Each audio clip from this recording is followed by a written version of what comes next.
সমুদ্র গবেষণার কাজ ত্বরান্বিত করতে ওশানোগ্রাফিক রিসার্চ ভেসেল কিনতে যাচ্ছে বাংলাদেশ। এবছরের মধ্যেই এ প্রক্রিয়া শেষ হবে বলে আশা করেছেন নৌবাহিনী প্রধান অ্যাডমিরাল এম নাজমুল হাসান। সোমবার ঢাকা সেনানিবাসে বাংলাদেশ মেরিটাইম বিশ্ববিদ্যালয়ে আয়োজিত সুনীল অর্থনীতি বিষয়ক এক আন্তর্জাতিক সেমিনারে তিনি এমন কথা বলেন। বান্ডেল থাকলে প্রতি সেনমানিতে টাকা বাঁচবে। বিকাশ সেনমানি বান্ডেল কিনে জিতুন প্রতি লেনদেনে। নৌবাহিনী প্রধান বলেন, পাবলিক প্রাইভেট পার্টনারশিপ ও ব্লু ফাইন্যান্সিং মেকানিজম অনুসরণ করে সুনীল অর্থনীতিকে শক্তিশালী করা হবে। এজন্য গবেষণা প্রয়োজন। সার্বভৌমত্ব রক্ষার পাশাপাশি সামুদ্রিক শিল্প, জাহাজের নিরাপদ চলাচল ও সমুদ্রের প্রকৃতি রক্ষায়ও নৌবাহিনী দায়িত্ব পালন করছে বলে জানান তিনি।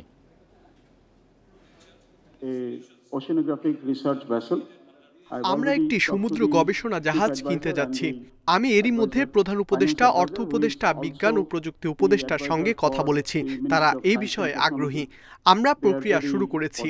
আমি নিশ্চিত করতে চাই এটি শুধু নৌবাহিনীর কাজেই নয়, Bangladesh oceanographic research institute, maritime বিশ্ববিদ্যালয় সহ বিভিন্ন বিশ্ববিদ্যালয়ের গবেষণা কাজের জন্য উন্মুক্ত থাকবে।